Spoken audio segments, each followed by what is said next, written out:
इस बार समझ लेना।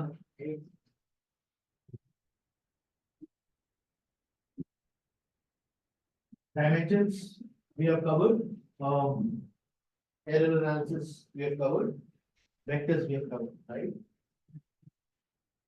chapter time kinematics, थोड़ा सा conceptually important chapter है और difficult chapter भी है, तो समझना होगा, right? Again, you know a bit of it from your class 9 test. We'll build upon it. Kinematics मतलब क्या, basically study of motion, right? Study of motion. तो मोशन को अपन कैटेगराइज कर सकते हैं in various veg.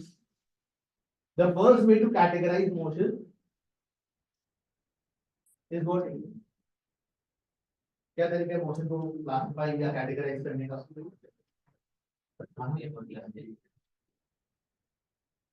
Yes, I can classify it as one-dimensional motion, two-dimensional motion, and three-dimensional motion. ये definitely एक तरीका है क्लासिफाई करने का। Another way to classify motion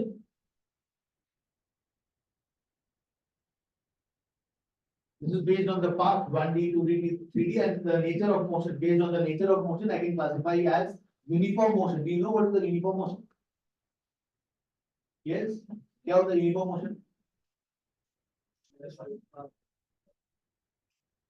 Uniform motion, uniform motion, uniform accelerated motion, and non-uniform accelerated motion.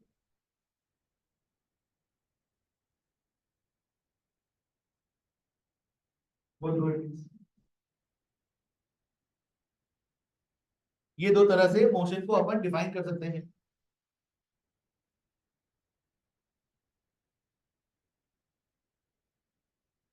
What is the 1D motion?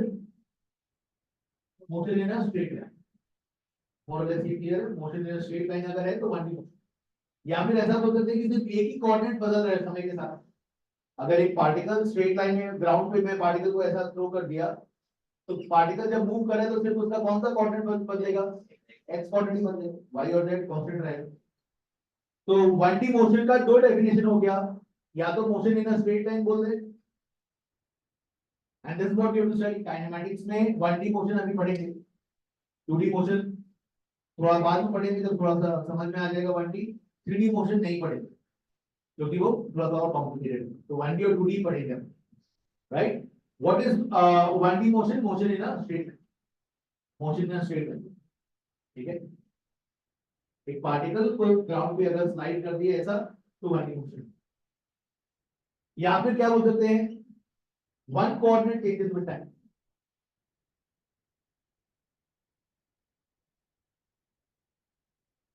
तो अगर एक particle को वर्टिकली ऊपर फेंके तो क्या होगा? 1D, 2D या 3D? एक पार्टिकल को अगर वर्टिकली ऊपर फेंके तो वो ऊपर जाता है, रुकता है, फिर वापस से नीचे आ जाता है, पता है? या ऊपर ही रह जाता है, ऐसा नीचे आता है। Okay, unless I throw it with escape velocity where it escapes the Earth's gravitational pull, etc.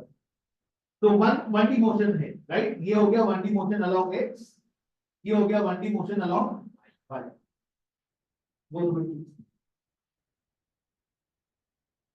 This is a one dimensional motion along x, constant velocity से मूव कर रहा है। What about this? इसका velocity constant रहता है क्या? Particle को ऊपर फेंकते हैं तो नहीं, पहले velocity ऊपर की तरफ रहता है, फिर हाईएस्ट पॉइंट पे वेलोसिटी 0 हो जाता है, फिर वेलोसिटी नीचे की तरफ रहता है। तो यहाँ पे velocity is not constant, but दोनों ही 1D मोशन है, दोनों ही 1D मोशन है। ये 1D मोशन अलोंग x और दूसरे वाला हो गया 1D मोशन अलोंग y। समझ आ रहा है? इसमें x कोऑर्डिनेट चेंज कर रहा है, इसमें y कोऑर्डिनेट चेंज कर रहा है। What is the 2D motion? एक प्लेन में रेस्ट्रिक्टेड हो, एक प्लेन में रेस्ट्रिक्टेड हो। This was a motion restricted in a straight line. Okay, motion in a plane would be an example of a 2D motion. If the motion is restricted to a plane, if the motion is restricted to a plane,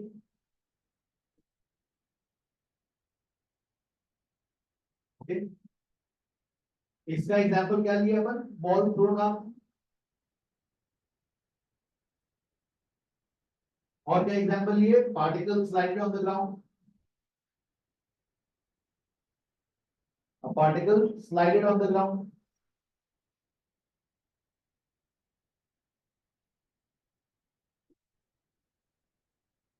If the motion is restricted to a plane, we say that it is a two-dimensional motion. Example बता दो। एक plane में सीमित है, एक plane में सीमित है, वो 2D मोशन है।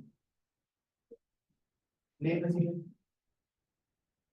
प्लेन मतलब वो प्लेन है, प्लेन मतलब ये वाला ऐसा plane, X Y plane, X Z plane, motion होगा कार तो वर्किंग हो जाएगा। अज्यूम कर रहे हैं कि अपना नॉर्मल सड़क है, माने अच्छा सड़क है, ये तो 2D मोशन वैसा हो जाएगा। तो बॉल वर्टिकली क्या जगह बॉल ऊपर हैंडल पे अगर थ्रो करें, ठीक है, सामने वाले छत पर अगर तुमको कोई पत्थर फेंकना है या तुमको कैच कैच खेल रहे हो दो फ्रेंड्स पार्क में, तो that would be an example of a 2D motion. Okay, if you throw the ball at an angle, तो मोशन कैसा होगा, ऐसा होगा, स्ट्रेट लाइन नहीं होगा, ये पता है, राइट। बॉल ड्रॉप करेगा, फिर वापस से बाउंस करेगा, फिर ड्रॉप करेगा, and so on and so forth. 2D motion. Why 2D? X coordinate change कर रहा है समय के साथ और वाई कोऑर्डिनेट चेंज कर रहा है। एक्स कोऑर्डिनेट और वाई कोऑर्डिनेट दोनों चेंज कर रहे हैं। यहाँ पे see you are able to understand, diagram बनाते जाओ, लिखते जाओ, सुनते जाओ, समझते जाओ, सब साथ में करना है। सुनना, लिखना, समझना सब साथ में करना है, देखना, everything you have to do it in page. तो two coordinates, X coordinate time के साथ बदल रहा है और वाई कोऑर्डिनेट टाइम के साथ बदल रहा है, तो two coordinates changes with time.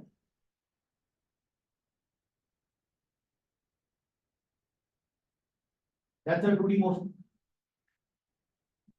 So I'll say that this is a two-dimensional motion in which plane? X, Y plane. This is a two-dimensional motion in X, Y plane.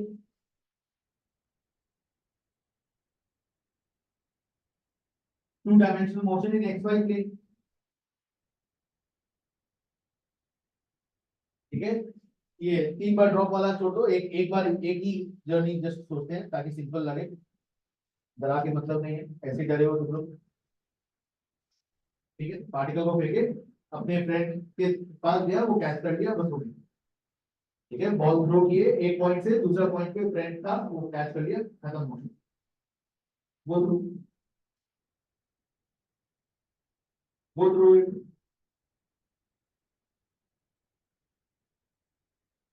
तो example क्या हो गया, ball thrown at an angle. और कोई example? वही same ही होगा, एक ही बात है। आई डोंट, क्रिकेटर शॉट मारे या बॉल फेंके, एक बार। और कुछ? कैरम खेलते समय, यस, कैरम, पूल, स्नूकर खेलते समय, राइट, ऐसा रिबाउंड मार दो ना, बीच में लाल रानी रहता है और ये स्ट्राइकर, ऐसा अगर रिबाउंड मारते हो तो 2D मोशन। 2D मोशन समझ आ रहा है, विजुलाइज कर पा रहे हो? Two dimension motion, go through it please. Circular motion, circular motion,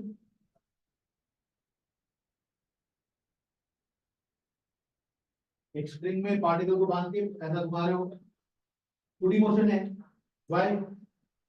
to coordinates are changing with time, X coordinate change कर रहे हैं समय के साथ, वाई कोऑर्डिनेट चेंज कर रहे हैं, और पार्टिकल गोला में घूम रहा है। The particle is moving in a circle. Okay, so particle moving, so circular motion is an example of 2D motion. This is known as projectile motion. Okay, later on we'll study in 2D that this is known as projectile motion. Projectile motion is also an example of a 2D motion. Ball thrown at an angle, उसका sophisticated नाम is projectile motion. Time आना ना हमें, वो पहला point, तो पहला चीज मैं बता रहा हूँ ताकि नॉर्मल लोगों को समझ नहीं है। Ball thrown at an angle समझ में आ जाएगा, प्रोजेक्टाइल मोशन तो डर लगेगा। Projectile motion, circular motion, projectile motions are example of 2D motions. They are examples of 2D motion. Why? Because दो कोऑर्डिनेट समय के साथ बदल रहे हैं, x कोऑर्डिनेट भी बदल रहा है, y कोऑर्डिनेट बदल रहा है। समझ में आ रहा है? अगर कोई चीटी चल रहा है दीवार पर तो वो कैसा मोशन होगा? चीटी चल रहा है दीवार पर, वो कौन सा मोशन होगा? 2D। इस दीवार पर चल रहा है तो y कोऑर्डिनेट चेंज कर रहा है टाइम के साथ और z कोऑर्डिनेट चेंज कर रहा है टाइम के साथ। Okay, and crawling on a wall.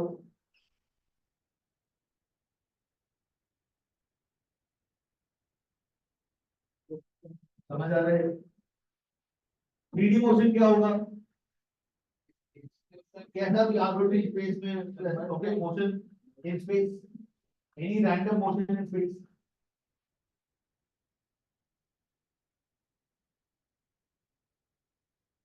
Where all three coordinates will change with time. All three coordinates change with time. Would be an example of a three-dimensional motion. This is a 3D motion. Yes, a bird flying. Bird flying can be said to be 3D. समझ में आ रहा है? एक पिया हुआ आदमी जब सीढ़ियां चढ़ रहा होता है, पिया हुआ आदमी है, तो जब लेवल ग्राउंड पे चलेगा तब 2D करेगा। अगर पिया हुआ आदमी लेवल ग्राउंड पे चल रहा है तब 2D करेगा, है ना, ऐसा ऐसा। और अगर सीढ़ी चढ़ रहा है तो वो 3D करेगा। समझ आ रहा है? A drunk person climbing stairs. ये एग्जांपल एकदम मत लिखना, तो वाले को ऑपरेट हो जाएगा। समझ आ रहा है? Drunk person climbing stairs.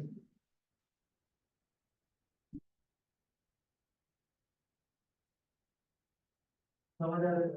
Sir हम लोग को बात चीज समझ में आता है, इतना ज्यादा क्वांटिटी 2D 3D कुछ नहीं समझ में आया, ये हम लोग इमीडिएटली विजुअलाइज कर लेंगे। आप पिया हुआ आदमी वो सीढ़ी चढ़ रहा है, पूरा एकदम घूमते घूमते वो हम लोग तुरंत विजुअलाइज कर, ठीक है? समझ में आ गया पहला क्लासिफिकेशन। दूसरा क्लासिफिकेशन क्या है? वो अभी डिफरेंट वर्ड से बना हुआ, uniform motion, uniform accelerated motion, non uniform accelerated. इसके बारे में बात करें। What is the uniform motion? Constant constant velocity, not constant speed. Constant velocity से अगर कोई पार्टिकल मूव कर रहा है तब बोलेंगे यूनिफॉर्म मोशन।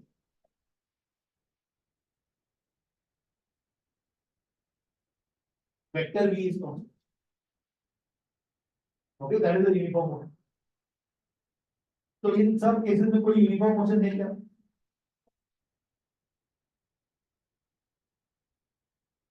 सर्कुलर मोशन में सपोज तो कांस्टेंट स्पीड से पार्टिकल को मूव करा रहे हो 10 मीटर पर सेकंड से, पर डायरेक्शन तो बदल रहा है ना वेलोसिटी का। समझ आ रहा है? वेलोसिटी दो तरह से बदल सकता है, मैग्नीट्यूड चेंज कर सकता है या फिर डायरेक्शन चेंज कर सकता है या फिर दोनों चेंज हो सकता है। Velocity not equal to constant का तीन मतलब हो सकता है, समझ में आ रहा है या नहीं? What are the three ways in which you can think of velocity not constant? Magnitude changes, direction changes, both changes.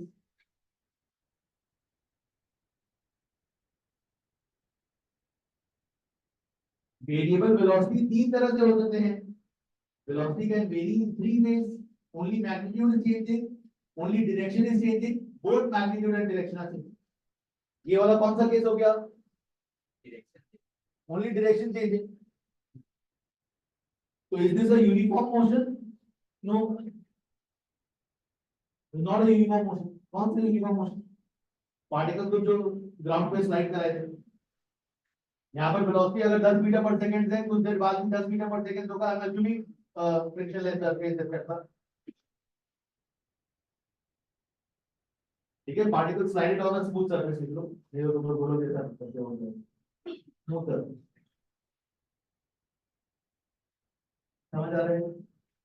This one would be an example of a uniform motion. तो यूनिफॉर्म मोशन में acceleration क्या हो जाएगा? Vector a zero, null vector, acceleration vector है पता है, तो null vector हो, acceleration will be a null vector. Uniform accelerated motion मतलब क्या? Acceleration changing with a fixed pattern. Fix pattern का मतलब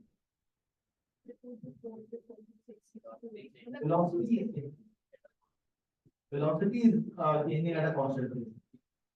ठीक है, velocity is changing at a uniform rate. Uniform accelerated motion मतलब acceleration का value constant है and non-zero है.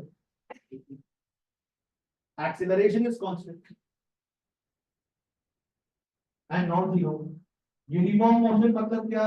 Acceleration is zero. Constant तो zero भी है, but non-zero value होना चाहिए तब बोलेंगे uniform accelerated motion. So velocity changes at a constant rate. क्योंकि rate of change of velocity बोलते हैं acceleration. तो acceleration constant मतलब velocity का rate of change constant है. और नॉन यूनिफॉर्म एक्सेलरेटेड मोशन मतलब क्या? जहां पर एक्सेलरेशन कांस्टेंट नहीं. Vector A is not constant. Vector A कितना तरह से चेंज कर सकता है? तीन तरीका. Vector A can also change in three ways. Change in magnitude, change in direction, change in motion. समझ में आ रहा है? कोई भी वेक्टर तीन तरह से चेंज किया जा सकता है. कोई भी वेक्टर हो, चाहे वो एक्सेलरेशन वेक्टर हो, चाहे वो पोजीशन वेक्टर हो, चाहे वो वेलोसिटी वेक्टर हो. Any vector can change in three ways. What are the three ways? Change of magnitude, change of direction, change of motion. कोई भी वेक्टर तीन प्रकार से चेंज हो सकता है. परिवर्तित तीन प्रकार से परिवर्तित हो सकता है. काफी स्ट्रॉन्ग है. Under estimate. तो प्राइजेस मिला हुआ है. तो r a b. Okay. R is position, a is acceleration, b is velocity. तो अब ये सब मोशन को थोड़ा क्लासिफाई करने की कोशिश करते हैं. ये क्या प्रकार का मोशन हो गया? It is a uniform one D motion. ये इसका डेफिनेशन है. Uniform one D motion along x axis. This is a uniform one dimensional motion along x axis. ये वाला क्या हो गया?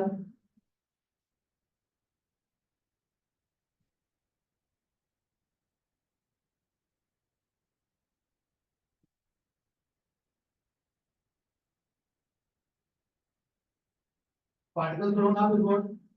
ग्रेविटी का एक्सेलरेशन तो कांस्टेंट ही है ना, 9.8 नीचे. ये पता है? तो gravity acceleration due to gravity is always what? Downwards. And 9.8 metre per second square. तो एक्सेलरेशन का मैग्नीट्यूड भी कांस्टेंट है और डायरेक्शन भी कांस्टेंट है. नहीं समझ में? वेक्टर ए क्या है यहाँ पर? यहाँ पर वेक्टर ए जीरो था, लड्डू था. वेक्टर ए कांस्टेंट जीरो था. यहाँ पर वेक्टर ए क्या है? कितना है? पृथ्वी हमें कितने एक्सेलरेशन से काम रही होती है? 9.8 मीटर पर सेकंड स्क्वायर. ये पता है कि नहीं? और डायरेक्शन डाउनवर्ड होता है. तो माइनस जे का माइनस जे मतलब समझ रहे? नीचे से. तो constant, non zero and constant. So this is an example of a uniform accelerated 1D motion along y. Uniform accelerated one dimensional motion along y axis. देखो स्टोरी समझ में आया नहीं? ये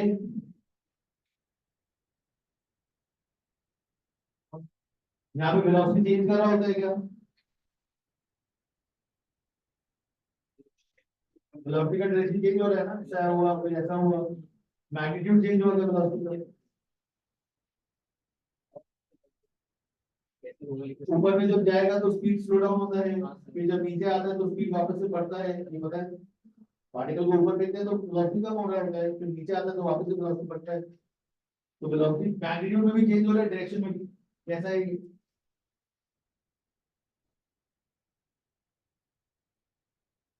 तो दिमाग लगाओ यार.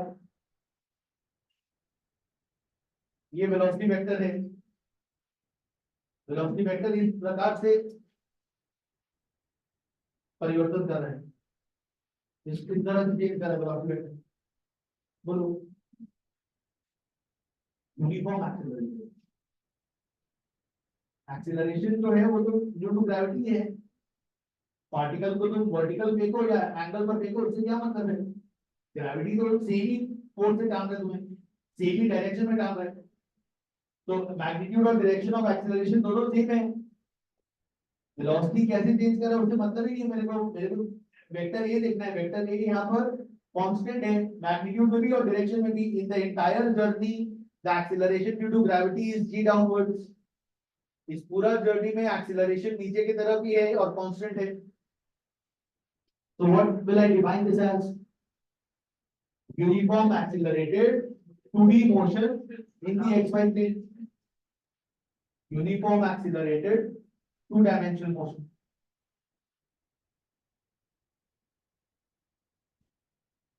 Go through it, please.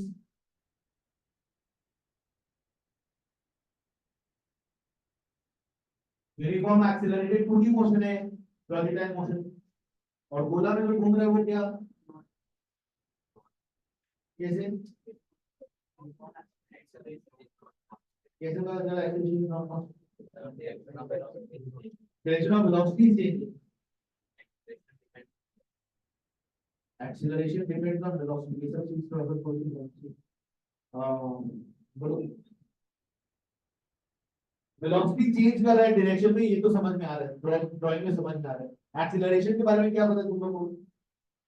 Circular motion का एक्सीलरेशन एनी आइडिया? 9 10 0 है। एक्सीलरेशन अगर 0 होता तो वेलोसिटी चेंज नहीं करता यार, वेलोसिटी चेंज कर रहा है यहाँ पर, चाहे मैग्नीट्यूड में चेंज करे या डायरेक्शन, वेलोसिटी चेंज हुआ ना यहाँ पर। वेलोसिटी चेंज हुआ मतलब एक्सीलरेशन है, वेलोसिटी चेंज हुआ मतलब एक्सीलरेशन है, चाहे वेलोसिटी का डायरेक्शन ही चेंज क्यों ना करे, सिर्फ डायरेक्शन ही चेंज कर रहा है यहाँ पर, बट डायरेक्शन बट चेंज तो हुआ। If velocity is changing it means that there is acceleration. तो ये तो खत्म हो गया, इन दोनों में से कुछ नाम लेना। एक्सीलरेशन कांस्टेंट है या वेरी कर रहा है, ये कैसे चेक करें?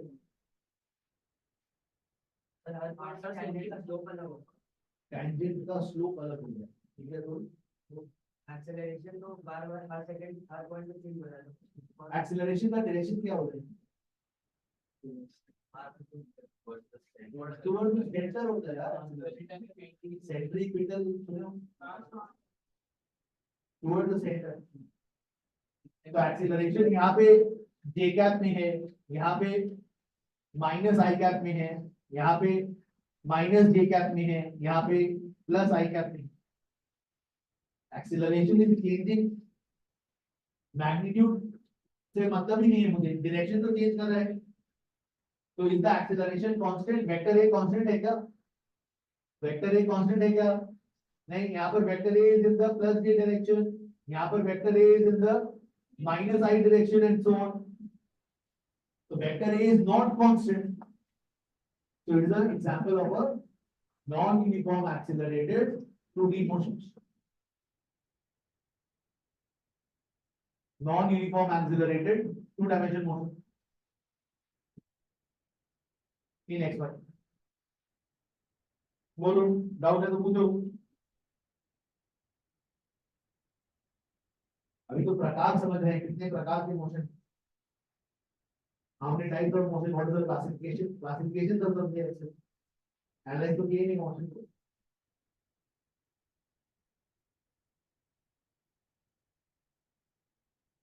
तो आज का हमारा जो एम रहेगा वो बहुत सिंपल रहेगा, क्योंकि पहला क्लास है चैप्टर का, तो बहुत डिफरेंट नहीं कर सकते। तो 1D मोशन ही पढ़ेंगे हम लोग, और 1D में भी यूनिफॉर्म मोशन और uniform accelerated motion. Non uniform accelerated motion समझना थोड़ा सा डिफिकल्ट होता है, क्यों होता है?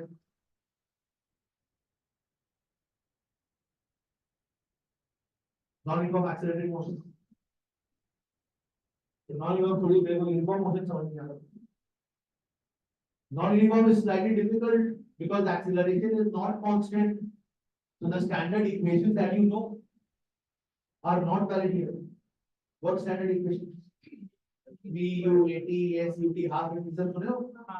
वो सब वैलिड ही नहीं है वहां, वो कब वैलिड है? इसमें कि इसमें, दोनों में या तीनों में? तो मैं तो इसमें भी लगाऊंगा, बताइए आप क्या करेंगे? The standard equations that you know are applicable for both these cases, but not applicable here. Standard SUVAT equations are not applicable. अरे यार, S displacement, U initial velocity, V final velocity, A acceleration, T time. Surround equations. The standard surround equations are not valid here. जानते हो ये सब equation या नहीं जानते हो? V equal to U plus AT, UT plus RVT सुना सुना लग रहा है या सुना सुना लग रहा है? बड़ी U की मात्रा या छोटी U की मात्रा? ये सुना तो V square equal to ये सब इक्वेशंस कब वैलिड होते हैं? जब एक्सीलरेशन कांस्टेंट हो। अगर एक्सीलरेशन वेरिएबल है तो सब इक्वेशन खत्म, हाथ से नहीं गए सब इक्वेशन, कोई मतलब नहीं है सब equation. So standard Subat equations are not applicable in this case, and so the only way to solve such problems are by graphs or calculus.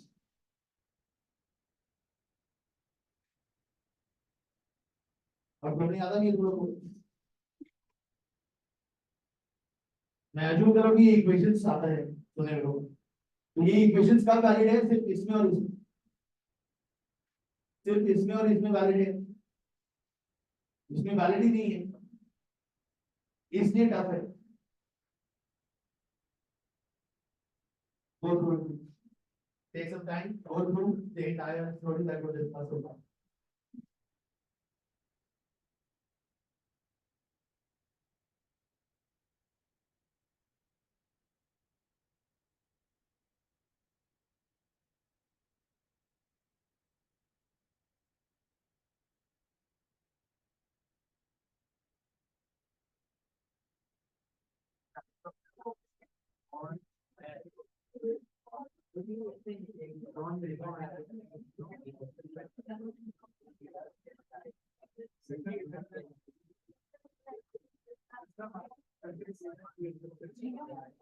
समझ रहे हैं, बस ऐसे लिख के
Position, displacement, वेलोसिटी एक्सेलरेशन, यही और नहीं, और टाइम तो घर की position and displacement. What is position? Is it a vector quantity or a scalar quantity? Position क्या है? Vector quantity है या scalar quantity? Suppose मेरे को position define करना है, position किस तरह से define करते हैं थोड़ा समझने की कोशिश करो। मैं अगर बोलूं कि ये मेरे से 1 मीटर दूरी पे है, right? तो is the position clearly defined? 1 metre दूर तो ये भी है मेरे से, है ना? तो आई हैव टू डिफाइन कि 1 मीटर मुझसे लेफ्टवर्ड्स और 1 मीटर मुझसे राइटवर्ड्स। तो 3 क्वांटिटी चाहिए, 3 इंफॉर्मेशन में दिया, पोजीशन डिफाइन करने के लिए 3 इंफॉर्मेशन दिया। क्या 3 इंफॉर्मेशन? 1 मीटर मुझसे लेफ्टवर्ड्स, ठीक है? तो direction, magnitude and reference. Please remember this, to define position we need magnitude, direction and reference point.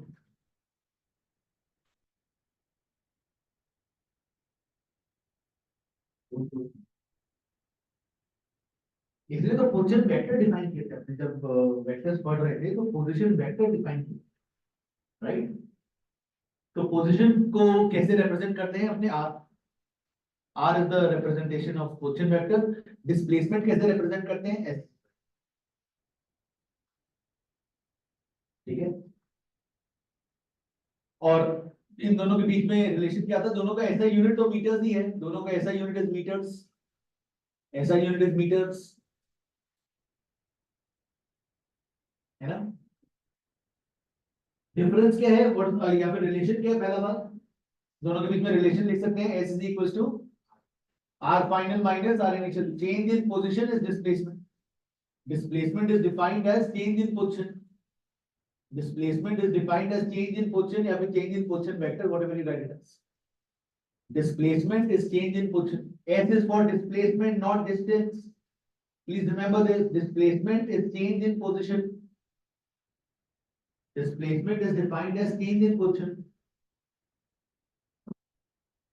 So if I take a very simple example, let's assume that there is a car moving on a road and its initial position from the point O is 10 meters to the right at time 0, and the car is moving with कोई भी velocity ले लो 5 meter per second, and let's assume that it moves for 8 seconds. तो उसका final position क्या हो जाएगा at time 8 seconds? क्या हो जाएगा? What will be the final position of the particle? 10 था ऑलरेडी, 40 गया, 10 पे तो था ही, 40 और आगे बढ़ा, 40 कैसे आया? वेलोसिटी इनटू टाइम, समझ में आ रहा है? कांस्टेंट वेलोसिटी मूव कर रहा है, assuming that the velocity is constant, constant velocity से मूव कर रहा है, so I can say it will cover 40 meter displacement. It will cover 40 meter displacement, and so its final position will be 50 meters to the right. So initial position क्या हुआ? Initial position can be written as ri, can be written as 10 I cap. rf can be written as, yes, यहाँ पे displacement लिख लो पहले। Displacement कितना हुआ? Displacement is velocity into time. This is uniform motion, this is uniform motion. Why? Constant velocity है, तो uniform motion में सिर्फ एक ही फार्मूला है, displacement is velocity into time. एक ही फार्मूला, क्योंकि वेलोसिटी चेंज ही नहीं कर रहा है। Now you might say sir ये सब एसयूटी हाफ इट स्क्वायर का क्या होगा? क्या होगा इसका? ये 0 पुट कर दो तो आ गया s equal to velocity into time. SUT half at square valid है यहाँ पर यूनिफॉर्म मोशन में, बट a 0 ही है ना, तो इक्वेशन सिंपलीफाई होके बार-बार यही आ जाएगा, ठीक है? vu at में क्या हो जाएगा? a 0 पुट करेंगे तो v equal to u, velocity constant है, तो final velocity initial velocity same ही है, ठीक है ना? तो all those equations that you know are applicable in uniform motion, they are applicable in uniform motion, just that you don't need them, okay? Only one equation is sufficient, and what is it? S is equals to v into t. Displacement vector is equal to velocity vector into time. तो यहां से कितना displacement आ रहा है? 5 i cap into 8। ये कर सकते हैं क्या? ये मल्टीप्लिकेशन अलाउड है क्या? कौन सा टाइप का मल्टीप्लिकेशन है, डॉट प्रोडक्ट या cross product? Scalar into vector है यार, scalar into vector. So it will be 40 meters I cap. 40 meters I cap is the displacement. तो फाइनल क्वेश्चन क्या हो गया? डिस्प्लेसमेंट को क्या लिख सकते हैं? Final question minus initial question. Displacement is final question minus initial question. ये एक ही इक्वेशन वैलिड है फॉर ऑल, सफिशिएंट है for all problems in uniform motion. Uniform motion के जितने प्रॉब्लम्स हैं, सब प्रॉब्लम्स ये एक सिंगल इक्वेशन से सॉल्व कर सकते हैं। All problems on uniform motion can be solved by this one single equation. Go through it. So R final minus R initial is what? 40 I cap. R initial कितना था? 10 I cap. तो R final क्या हो गया? 40 I और 10 I कितना होगा? 50 meters I. That's the final question. Go through it. So position is a vector quantity. Please realize. क्या चीज है ये? तीन चीज, रेफरेंस, ठीक है ना? फाइनल क्वेश्चन वेक्टर लिखेंगे 50 meters from home, 50 meters I क्या from home, magnitude, direction, reference.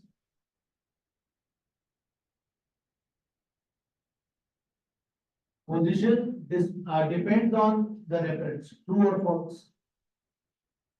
Position depends on reference, true और false. Displacement depends on reference, independent of reference. Displacement इस बॉडी का 40 मीटर नहीं हुआ है, तुम चाहे जो भी रेफरेंस पॉइंट से खड़े होकर देख लो, यहाँ पे खड़े होकर देख लो या यहाँ पे खड़े होकर 40 मीटर से दिखेंगे। Please remember this, displacement is independent of reference point, independent of reference point.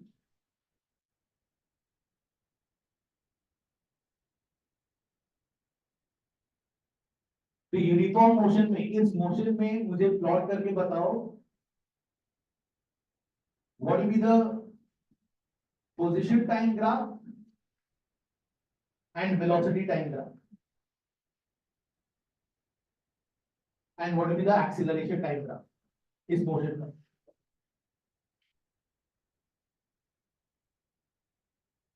तो चीटिंग किया, आप एक्स लिख दिए। पोजीशन तो अपने अभी तक किससे रिप्रेजेंट करते थे? आर से। एक्स क्यों हो गया? यहाँ पर तो motion is only along x axis, the motion is along x axis, so instead of r I can also write it as x. X would represent the position since the motion is along x axis. तो मैं position को r लिखने की जगह x से लिख दिया। बोलो कैसा होगा ग्राफ? ड्रॉ करके बताओ तो मुझे। 3 ग्राफ ड्रॉ करो। पोजीशन पहले क्या था? पोजीशन का वैल्यू पहले क्या था? 10 मीटर था। फिर क्या हो गया फाइनली? 50 मीटर हो गए। प्लॉट करो, प्लॉट करो, प्लॉट करो।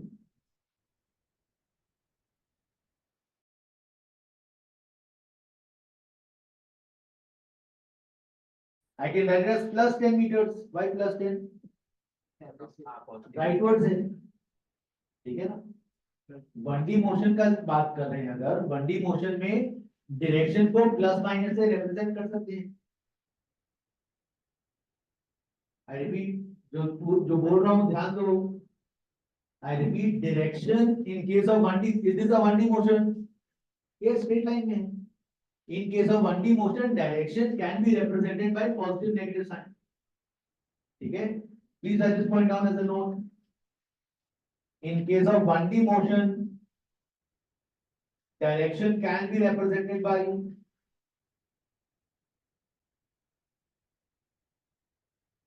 positive negative sign.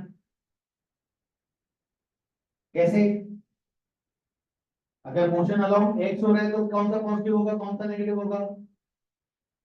राइटवर्ड्स positive, लेफ्टवर्ड्स negative. अगर मोशन अलोंग वाई हो रहा है तो कौन सा पॉजिटिव होगा, कौन सा नेगेटिव होगा? Upward positive, downward negative. अगर मोशन अलोंग जेड है तो कौन सा पॉजिटिव होगा, कौन सा नेगेटिव होगा? Outward positive and inward is negative. Go through it. Into the board is negative, out of the board is positive.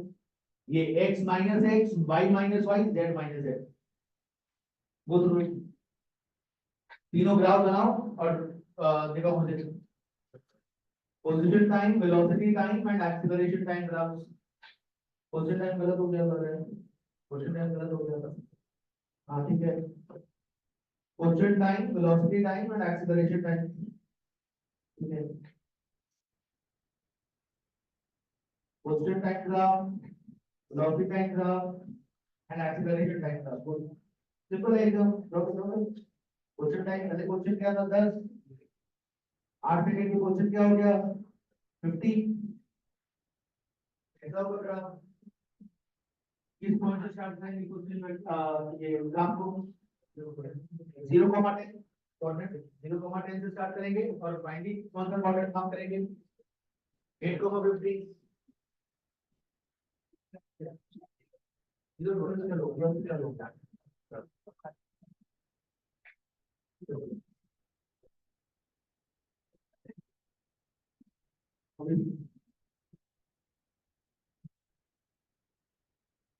समझ में आ रहा है? पहले तो क्वेश्चन 10 में 10 था, क्वेश्चन 10 था, जीरो थोड़ी था, जीरो तो डिस्प्लेसमेंट था। पहले क्वेश्चन क्या था 10 था, फाइनल क्वेश्चन क्या हो गया 50 हो गया। प्लस 50 क्यों लिख रहे हैं? Vertical motion. कब हुआ प्लस 50? 8 सेकंड पर। तो ये एक कोऑर्डिनेट है, ये कोऑर्डिनेट है, दोनों को एक स्ट्रेट लाइन से जोड़ देंगे, बस हो गया। दोनों को एक स्ट्रेट लाइन से जोड़ दिए, हो गया। नहीं सर, सिंपल है ना। वेलोसिटी टाइम ग्राफ, वेलोसिटी हमेशा क्या है? कांस्टेंट है। कितना है? 5 मीटर पर सेकंड। सिर्फ बोलने से नहीं होगा, 5 मीटर पर सेकंड आई क्या, या फिर +5। प्लस क्यों? 1D मोशन है इसलिए राइटवर्ड मतलब पॉजिटिव, तो +5 मीटर पर सेकंड हो गया वेलोसिटी। पूरा जर्नी में, पूरा 8 सेकंड का जर्नी में वेलोसिटी हमेशा क्या रहा? +5 रहा। तो एक स्ट्रेट लाइन आ गया। और एक्सीलरेशन क्या रहा? लड्डू, 0 रहा। पूरा 8 सेकंड के अंतराल में acceleration remain 0। In the entire 8 second interval the acceleration remains 0. So on x axis देखो समझ में आया या नहीं?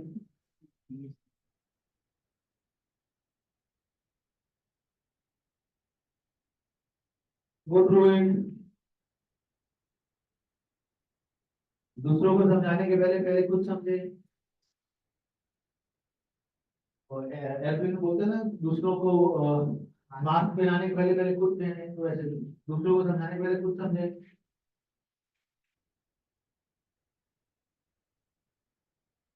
How would the displacement time graph look like for the same motion?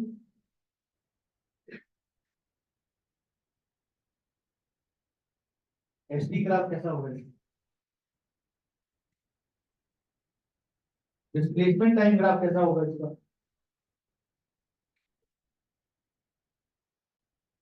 तो 0 से स्टार्ट होगा, 50 तक जाएगा, 40 राइट। तो displacement time graph and question time graph more और लेस सिमिलर है, मोर और less, not exactly same, more और less. Why? Because it will start from 0 and will go up till 40 plus 45 plus rightwards मतलब positive. देखो समझ में आ रहा है नहीं स्टोरी? डिस्प्लेसमेंट टाइम ग्राफ और वेलोसिटी टाइम ग्राफ मोर और लेस बराबर ही है, मोर और लेस सिमिलर ही है।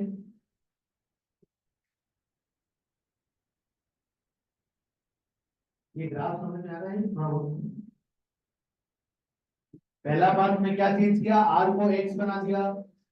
दूसरा क्या चेंज किया, आई कैप जे कैप हटा के प्लस माइनस लिख लिया, आई हटा के सिर्फ प्लस रख लिया।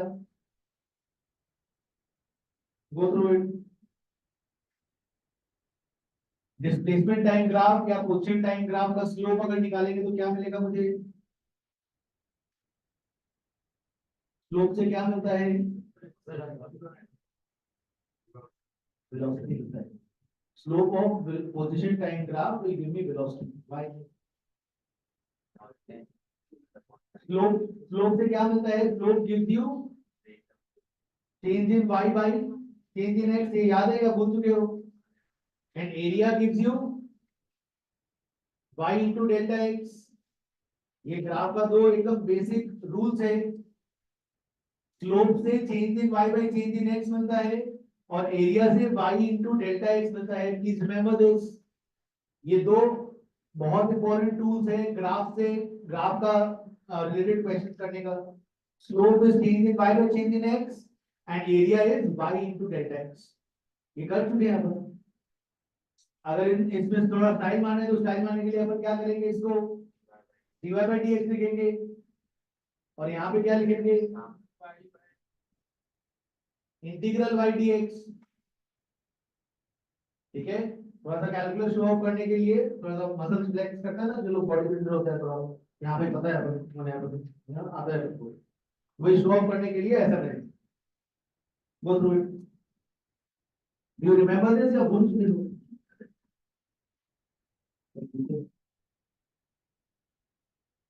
क्या क्या चीज पढ़ चुके हैं हम लोग इतनी छोटी सी उम्र में, differentiation integration. Yes, do you remember this? Slope is change in y by change in x. So slope of position time graph will give me what? Change in position by change in time. Slope of a position time graph will give me change in position by change in time. What is it? Delta x by delta t क्या देगा? Velocity. It will give you velocity. Please remember. Average velocity देगा या instantaneous velocity देगा? Velocity दो प्रकार का होता है।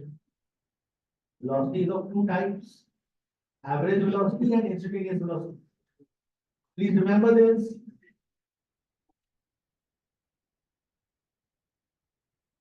Average velocity will be given as x final minus x initial by t final minus t initial, delta x by delta t.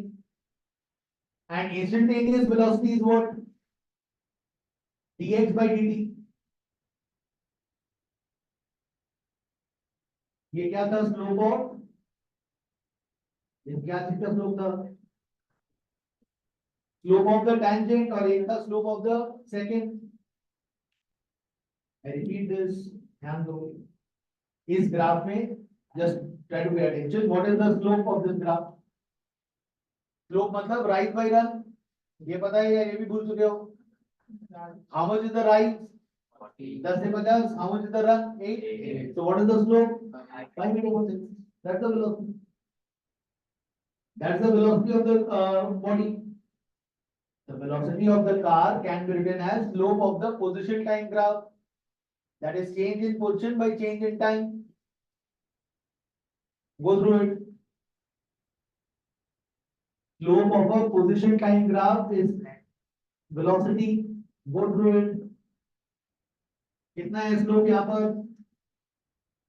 कितना वो change in position 40 metres, change in time कितना है 8 seconds, so I get it as 5 metre per second.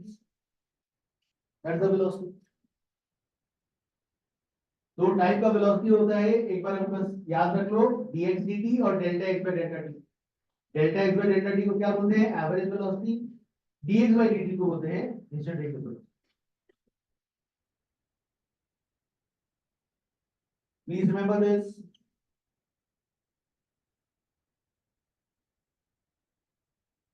Slope of position time graph is giving me velocity. Displacement time graph का slope क्या देगा, भगवान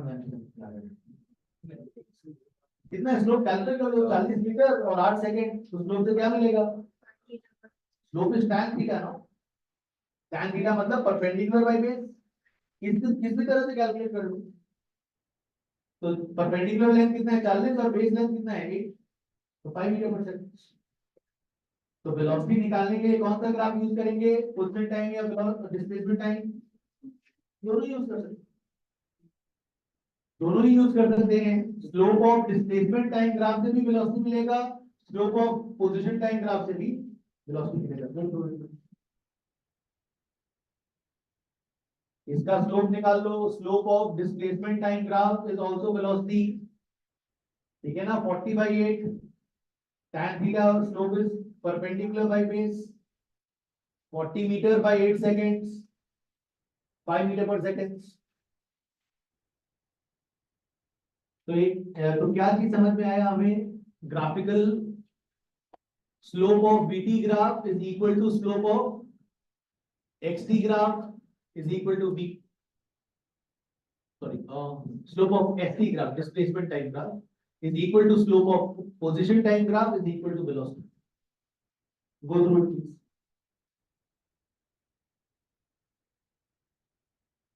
Go through it. इस graph का area क्या है? वेलोसिटी टाइम ग्राफ का एरिया अगर कैलकुलेट करो तो क्या आएगा? डिस्प्लेसमेंट आएगा। लेंथ इनटू ब्रेथ करेंगे, रेक्टेंगल है ना, लेंथ इनटू ब्रेथ, लेंथ कितना है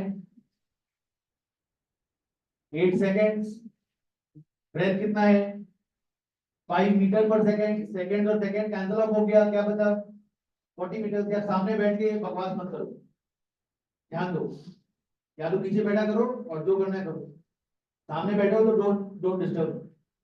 8 seconds and 5 meters per second, तो 40 meters is the area। तो दूसरा क्या कंक्लूजन समझ में आ रहा है, क्या चीज का एरिया, वेलोसिटी टाइम ग्राफ का एरिया क्या मिलता है उससे, displacement, s not distance, displacement। Please remember this, area of a velocity time graph will give me displacement। Displacement को और कैसे लिख सकते हैं, डिस्प्लेसमेंट को और कैसे लिख सकते हैं, change in position। Area of velocity time graph will give me displacement, I can also write it as final position minus initial position, change in position। ये दो फॉर्मूला आया हमारा ग्राफ का analysis. Go through it, go through it please, I give you some time, think on it। Yes, yes, नहीं मतलब limit 10/0 करना होगा, जब ये डेल्टा एक्स का लिमिट 10/0 होता है तब फिर उसको डिवाइड बाय dx से। अभी बहुत ज्यादा उस चीज में मत जाओ, अननेसेसरली कंफ्यूज होके, कि अभी के लिए इन दोनों को ऑलमोस्ट सेम ही अज्यूम करो। गो through it, go through it.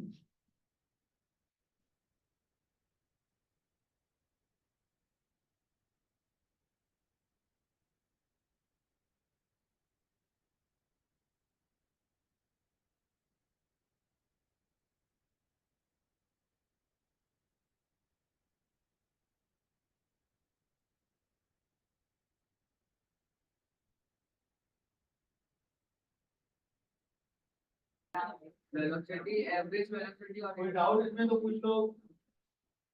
Velocity निकालने का तरीका क्या है, वेलोसिटी पोजीशन टाइम ग्राफ से अगर निकालना है तो क्या करेंगे, स्लोप निकालेंगे, और वेलोसिटी टाइम ग्राफ से डिस्प्लेसमेंट निकालना है तो क्या करेंगे, एरिया निकालेंगे।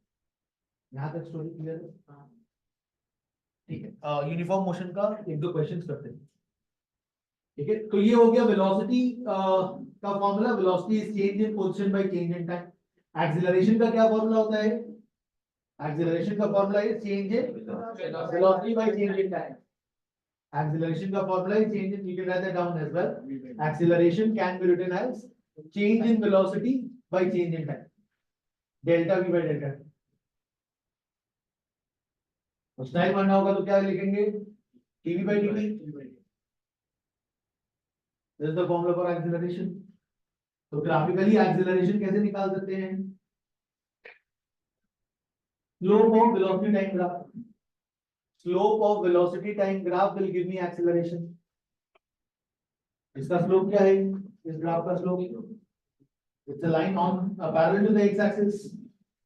तो parallel to the X axis मतलब राइज बाय रन में राइज तो जीरो है, सिर्फ रन है, so I can say the slope is zero. Straight line parallel to the x axis slope is zero.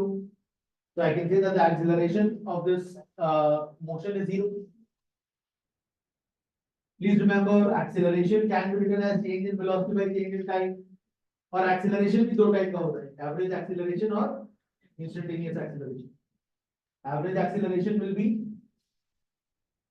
v final minus v initial by t final minus t initial. या फिर delta v by delta t.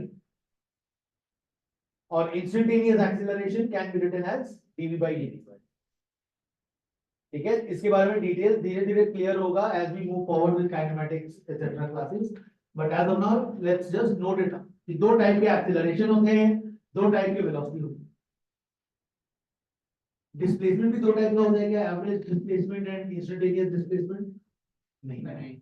ठीक है, position displacement दो प्रकार के नहीं होते हैं, ये वेलोसिटी और एक्सेलरेशन होते हैं, दो टाइप के। दोनों का वैल्यू तो इक्वल ही होगा। दोनों का वैल्यू, हाँ यहाँ पे से ये बात हर जगह सेम हो ऐसा कोई जरूरी नहीं, इसलिए अलग अलग लिखते हैं, दो डिफाइन नहीं करते, डिफाइन करते। Go through it please. This is about average acceleration, instantaneous acceleration. We'll understand as we move forward. What do they mean? As of now, just know that acceleration are of two types. Velocity is also of two types. इतना जान लो तो बहुत। और अभी अपने discuss क्या कर रहे हैं? Uniform motion. ठीक है, यूनिफॉर्म मोशन अभी अपने डिस्कस कर रहे हैं। लिख लियो, एक्सेलरेशन दो टाइप, वेलोसिटी दो टाइप। आगे बढ़ो।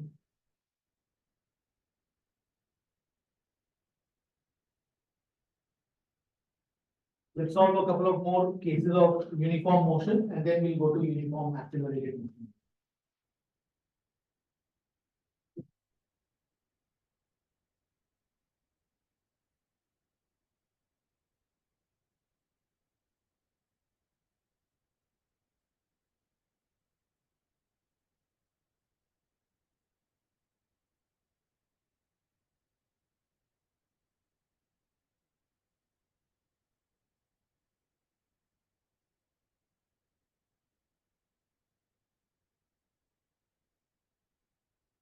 Okay. So now if I think of another scenario that you start from point A with a speed of 10 meter per second and you reach point P at time 5 seconds. ठीक है, time 0 पे तुम start किए A से और B पहुंचे 5 second में। Clear है? तो कितना डिस्टेंस ट्रैवल किए? 50 meters. You have traveled 50 meter distance to reach from A to B. A तुम्हारा घर है और B तुम्हारे रिलेटिव का घर है, relative house, right? And then you come back from B, let's say with a speed of 5 meter per second. पहले A से B गए और फिर B से A वापस आए और B से A के तरफ में जब आ रहे थे तो स्पीड था तुम्हारा 5 metre per second. Constant velocity से मूव करना और इमीडिएटली बस रिलेटिव को हाई बोल के आ गए, है ना? ज्यादा टाइम में स्पेंड नहीं किया, रिलेटिव को ज्यादा टाइम स्पेंड नहीं किया, खास बेनिफिशियल क्या चल रहा है पढ़ाई ऐसा पूछेंगे तो इससे अच्छा है 5 मीटर पर सेकंड। तो कहां पर पहुंच, कितना देर में पहुंचेंगे वापस? 10 सेकंड लगेगा वापस आने में। तो कितना समय पर पहुंचेंगे?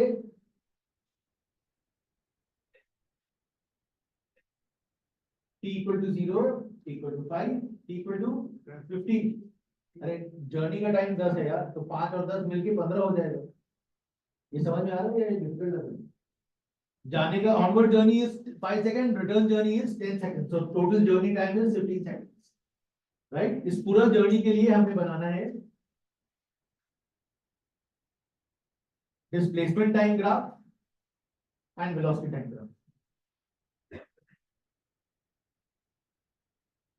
Simple. Displacement time graph and velocity time. Draw करो, अब बताओ.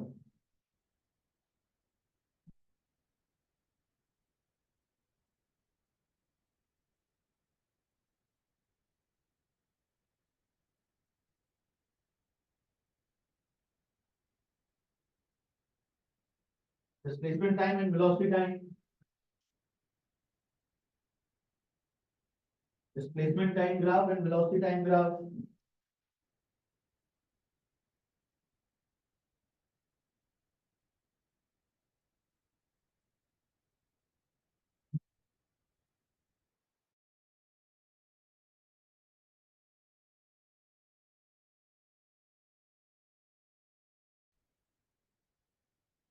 बताओ. ड्राइंग है यार, ड्राइंग क्लास चल रहा है. इस बड़ी नहीं करता. ड्रॉ करना है बस.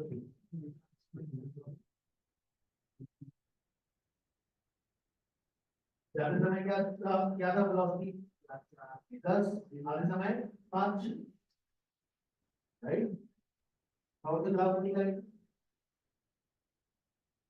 हर एक पॉइंट मार्क करने का जरूरत नहीं है ग्राफ में. जो जो इंपॉर्टेंट पॉइंट्स है, कॉन्सिक्वेंशियल पॉइंट्स है, सिर्फ उसको ही मार्क करेंगे. सब पॉइंट मार्क करके टाइम वेस्ट नहीं करना है हमें. ड्रॉ करो डिस्प्लेसमेंट टाइम और वेलोसिटी. ग्राफ बना, ग्राफ ना वो गलत. अब सोचना चलो. Displacement time and velocity time.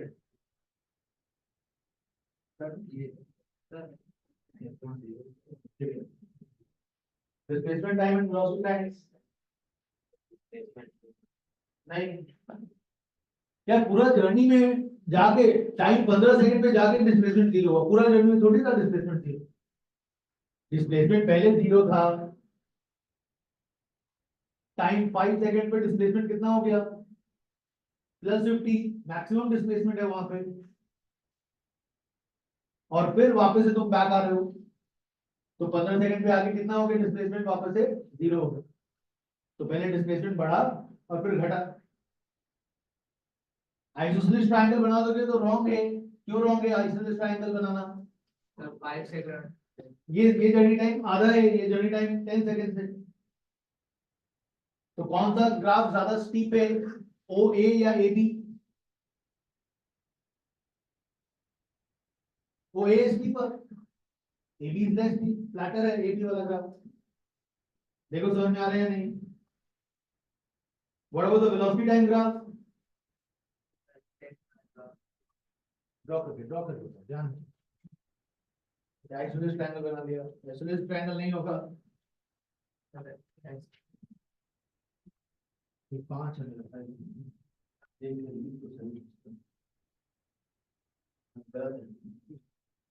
Velocity time graph.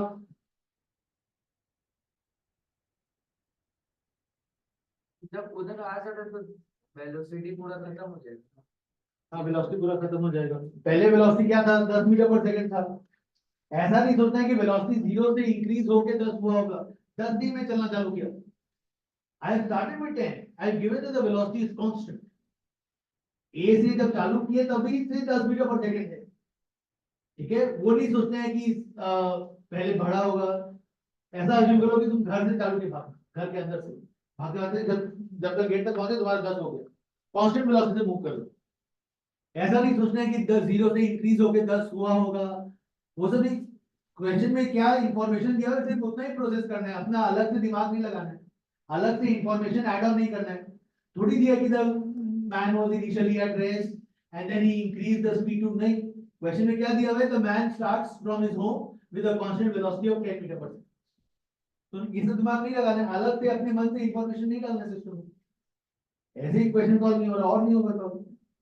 तो 10 metre per second constant velocity. कितना समय तक? 0 से 5. What is the velocity in that time? +10. Why +10? Rightward direction है तो +10. एंड फिर 5 सेकंड पे क्या हो जाएगा, वेलोसिटी फिर नेगेटिव हो जाएगा। व्हाई नेगेटिव, लेफ्टवर्ड मूव करें तो नेगेटिव मार्क करना होगा।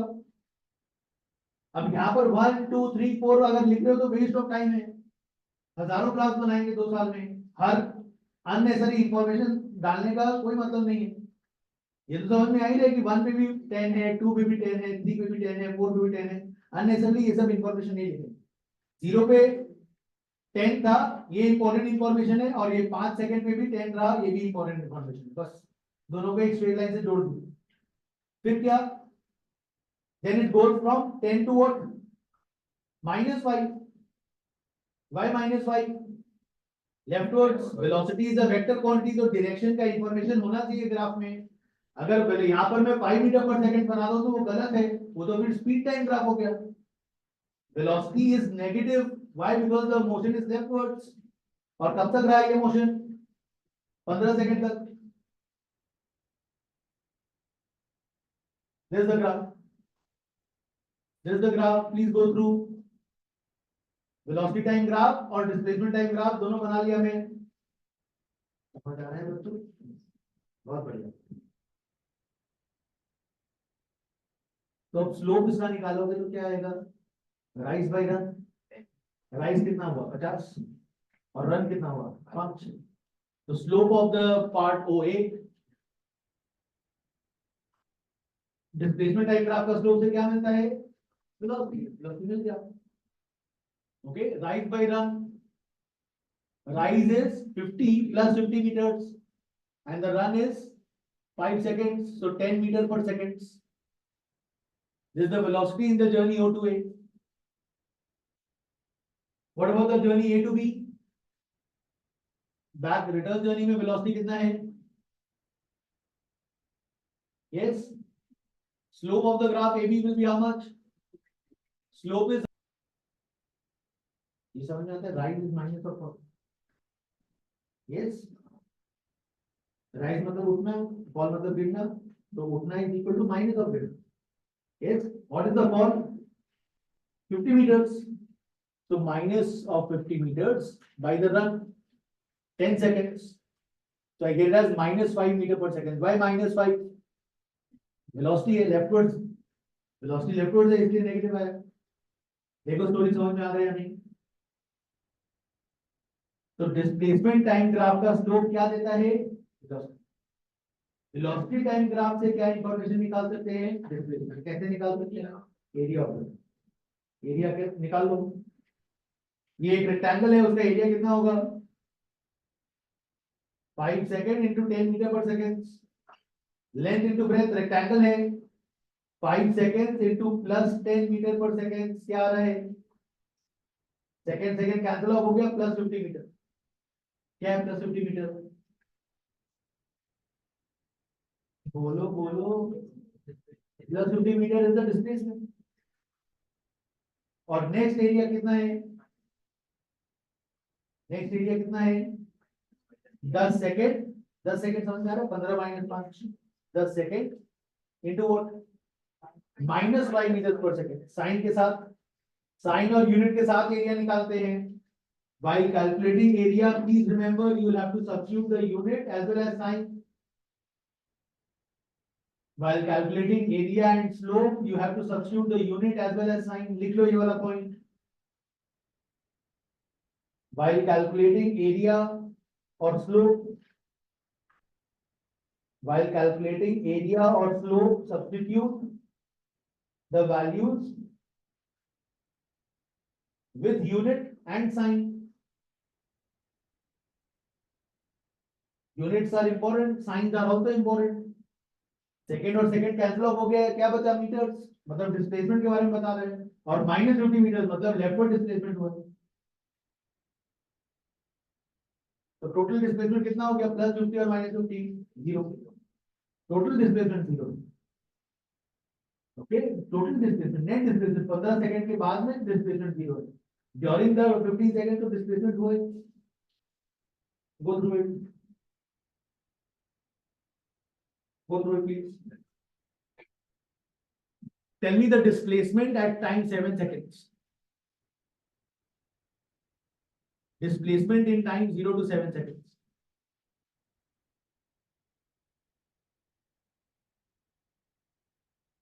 बोलो 40 प्लस 40 कैसे 5 सेकंड में मैं 50 मीटर का वो कर लिया, नेक्स्ट 2 सेकंड में मैं 10 मीटर पीछे आऊंगा, तो 50 आगे गए और 5 और 10 पीछे आए। 50 metre was onward journey time. Return में कितना टाइम मिला मुझे? 2 ही सेकंड था ना, 0 to 7 सेकंड का बात कर रहे हैं, तो 2 सेकंड में कितना पीछे आएंगे? 10 metre.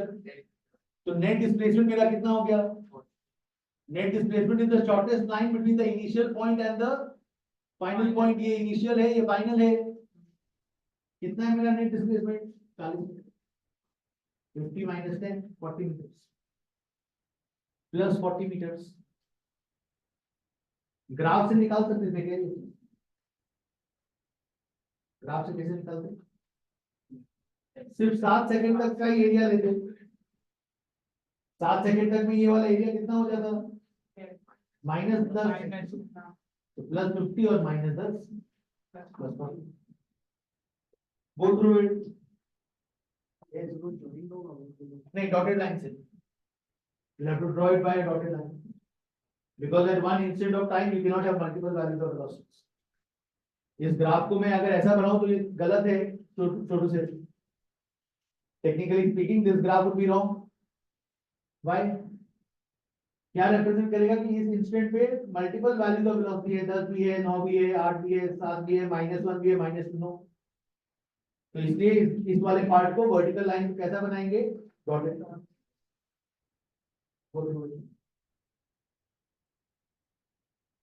Please go through it.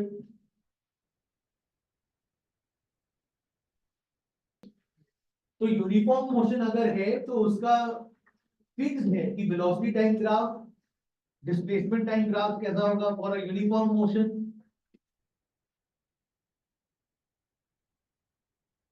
For a uniform motion, velocity time graph will be what? Is a horizontal straight line. Horizontal होगा, constant velocity है। Position time graph would also be a straight line, but a slanted straight line. Why slanted?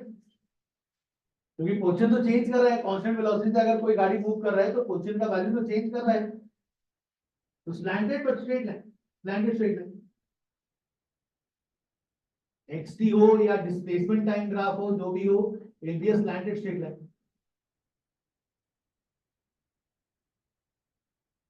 And what is the working equation? Displacement, which is equal to final position minus initial position, can be written as velocity into time। और अगर 1D में लिख रहे हैं तो simply s is equals to x final minus x initial equals to v into t लिख दो। और I cap j cap की जगह we have to substitute with signs। with signs substitute करना है। x final मतलब final position, x initial मतलब xi is initial position है। तो go through it। vt graph इस पैटर्न में होगा हमेशा, horizontal line. xt graph, displacement time graph, हमेशा ऐसा पैटर्न में होगा। और एक्सीलरेशन टाइम ग्राफ तो जीरो ही होगा। एक्सीलरेशन तो जीरो ही हमेशा। Acceleration is zero always. तो 80 graph will always be on the x-axis, on x-axis। acceleration time graph तो हमेशा जीरो ही होगा, come like this always। go through it please।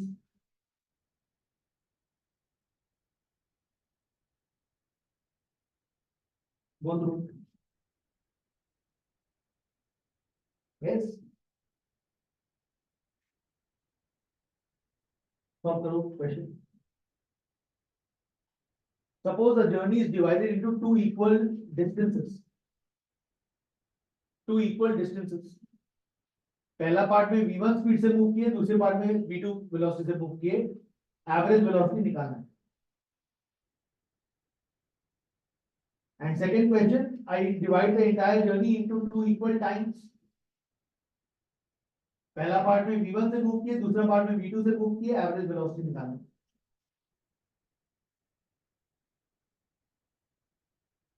दोनों में आंसर निकालना है in terms of v1 v2 t dr d, ये सब नहीं रहना चाहिए। In terms of v1 v2 you have to find average velocity in the two cases। Question समझ में आया? पहला जर्नी को दो इक्वल डिस्टेंसेस में डिवाइड किए, दूसरा जर्नी को दो इक्वल टाइम इंटरवल में डिवाइड किए, और दोनों में एवरेज वेलोसिटी निकालना है। निकालो।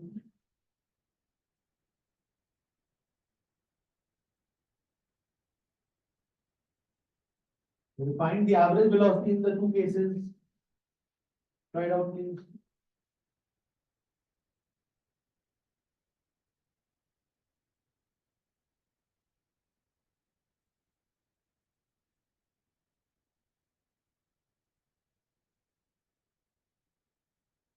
बोलो।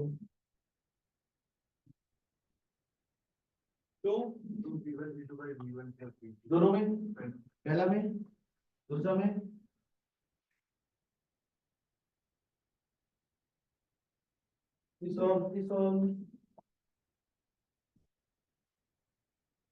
पहला जर्नी को दो इक्वल डिस्टेंस में डिवाइड किए, दूसरा जर्नी को दो इक्वल टाइम में डिवाइड किए, एवरेज वेलोसिटी दोनों के इसमें निकालना है हमें। अब ये एवरेज वेलोसिटी, वेलोसिटी क्या होता है? Displacement by time. Total displacement कितना हो गया? पहला केस में टोटल डिस्प्लेसमेंट कितना हो गया? 2d, और टोटल टाइम कितना है? Average velocity is given as total displacement by total time. यही तो है formula. What is the total displacement? 2d। What is the total time? d by v1 है पहला टाइम, पहला पार्ट ऑफ द जर्नी में कितना टाइम लगेगा? d by v1, और दूसरा पार्ट ऑफ द जर्नी में कितना टाइम लगेगा? d by v2। बस जोड़ देंगे, d by v1 plus d by v2। समझ आ रहा है बच्चों? नहीं समझ में? नहीं समझ में? एवरेज वेलोसिटी निकालते हैं। वेलोसिटी क्या होता है? डिस्प्लेसमेंट बाय टाइम होता है। टोटल डिस्प्लेसमेंट कितना हुआ पूरा जर्नी? 2d। टोटल टाइम कितना हुआ? पहला पार्ट ऑफ द जर्नी में कितना टाइम लगेगा? डिस्टेंस d है, स्पीड v1 है, तो distance by speed is time. दूसरा पार्ट में कितना टाइम लगेगा? d by v2, तो d by v1 plus d by v2। इसको सॉल्व करेंगे तो क्या आएगा? 2v1 v2 by v1 plus v2। d cancel हो गया, ठीक है? d कैंसिल हो जाएगा न्यूमरेटर डिनोमिनेटर में। समझ में आ रहा है? जागो जागो। दूसरा में, दूसरा में भी वही फॉर्मूला लगाएंगे, total displacement by total time. Total displacement by total time क्या है? टोटल डिस्प्लेसमेंट, पहला जर्नी में डिस्प्लेसमेंट कितना होगा? स्पीड अगर v1 है और टाइम t लगा पहला जर्नी में, तो डिस्टेंस कितना हो गया? v1 into t। और दूसरा जर्नी में कितना डिस्प्लेसमेंट हो गया? v2 into t। तो अब न्यूमरेटर क्या हो जाएगा? d1 plus d2, और टोटल टाइम क्या हो जाएगा? 2ts। समझ आ रहा है? Total time of the journey is 2t। दोनों क्वेश्चन अलग है, इतना समझ में आया? ये भी नहीं समझ में आया? एक में पूरा जर्नी को दो इक्वल डिस्टेंस में बांटे, और एक में पूरा जर्नी को दो इक्वल टाइम में बांटे। मतलब if the journey is 1 hour long and 10 kilometre long, तो यहाँ पे 5 किलोमीटर सोच रहे हैं, और यहाँ पे 30 मिनट सोच रहे हैं, राइट? d1 को क्या लिखेंगे? v1t, and d2 is v2t। go through it please। तो t कैंसिल हो गया, तो v1 plus v2 by 2। समझ आ रहा है? थोड़ा बहुत सिंपल ही है, not very. Displacement is velocity to time, एकदम यूनिफॉर्म मोशन का बेसिक आइडिया कर रहे हैं। एक्सीलरेटेड मोशन में जा ही नहीं रहे, हिम्मत ही नहीं हो रहा मेरा जाने का, डर लग रहा है। ये डायनामिक्स का पहला क्लास है, और तुम लोग ऐसा चेहरा बना के रखे हो डरावना कि क्या हो रहा है तुम्हारे साथ। Displacement is velocity to time समझने की कोशिश कर रहे हैं। Go through it. एक और क्वेश्चन कर ले या छोड़ दे? कर ही ले। कौन सा आप छोड़ने वाले? एक्सेलरेटेड मोशन अगला क्वेश्चन, वो डॉट से कर दे। समझ में आ रहा है? बेसिक याद है कुछ नहीं।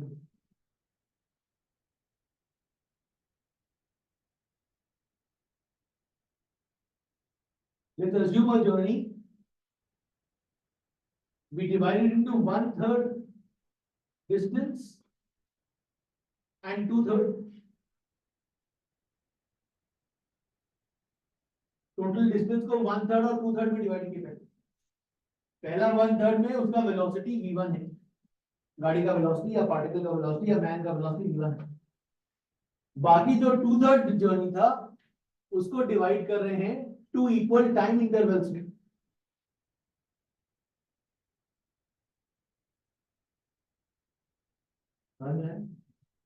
पूरा जो जर्नी है उसका 1/3 डिस्टेंस में मूव किया v1 वेलोसिटी, जो रिमेनिंग 2/3 डिस्टेंस था उसको कवर जितना टाइम में किया उसको मैं डिवाइड किया 2 इक्वल टाइम ड्यूरेशन। पहला में मैं वेलोसिटी v2 से मूव किया और दूसरा में मैं वेलोसिटी v3 से मूव किया। मेरा एवरेज वेलोसिटी कितना है? क्वेश्चन समझ में आया? तो क्वेश्चन ही नहीं समझ आया। पूरा जर्नी अगर 6 किलोमीटर का है तो मैं उसको कैसे डिवाइड किया? 2 किलोमीटर एंड 4 किलोमीटर। पहला 2 किलोमीटर में मैं v1 वेलोसिटी से मूव किया, जो नेक्स्ट 4 किलोमीटर है उसमें अगर मेरे को 1 घंटा लग रहा है तो मैं उसको 2 इक्वल टाइम में डिवाइड किया था, आधा घंटा आधा घंटा। The first half an hour I move with v2, the next half an hour I move with v3।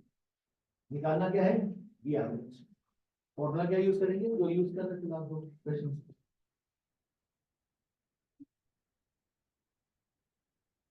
Total displacement by total time, यही फॉर्मूला एवरेज वेलोसिटी का यूज करो। डी और टी के तरफ नहीं लिखना, in terms of v1 v2, यहां पर in terms of v1 v2 v3 लिखना।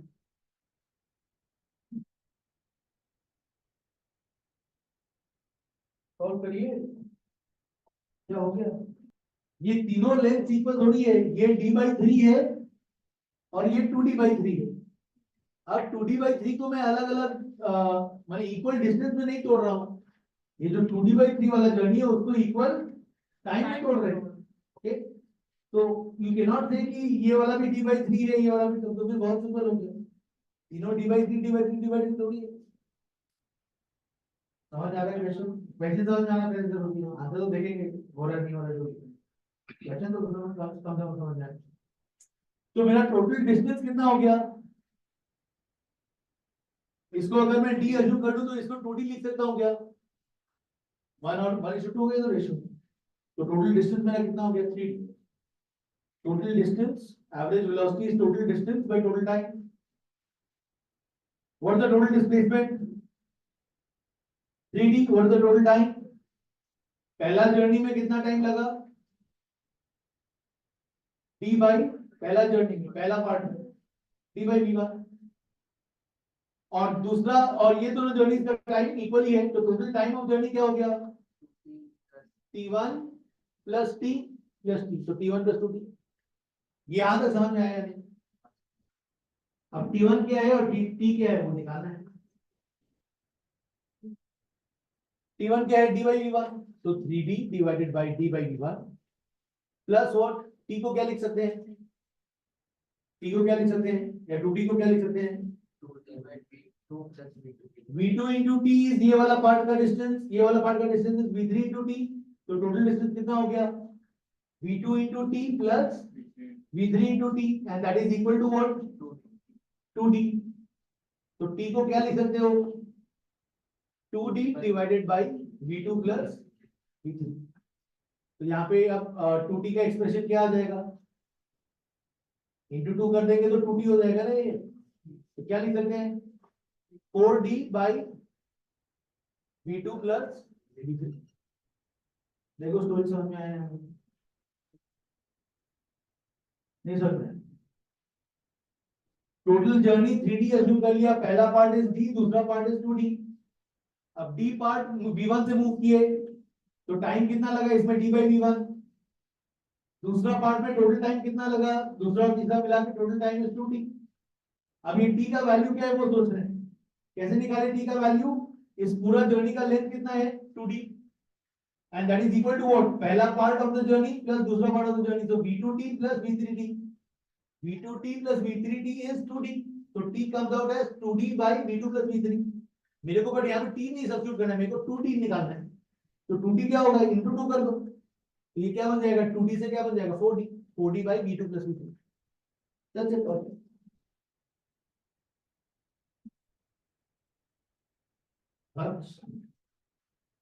ठीक है, आज यहीं पे पूर्ण विराम करते हैं, इसको और सिंप्लीफाई कर सकते हैं, इसको अपना रद्द करके दीजिए, डी काट लो और जो भी करना डी कैंसिल हो। माय एजेंडा इज कि डी और टी नहीं है final answer, final answer is only in terms of v1 v2 v3। वही तो एजेंडा था लास्ट दो क्वेश्चन में भी, फाइनल आंसर में डी और टी वगैरह नहीं है, v1 v2 v3 के टर्म्स में। समझ में आ रहा है, जो भी आएगा आंसर अजीब सा कॉम्प्लिकेटेड सा आएगा, जो भी आएगा, बस डी और टी नहीं। ठीक है, पूर्ण विराम। कल मेरा कल यहाँ पे कल प्रैक्टिस क्लास है, संडे काइनेमेटिक्स का फर्दर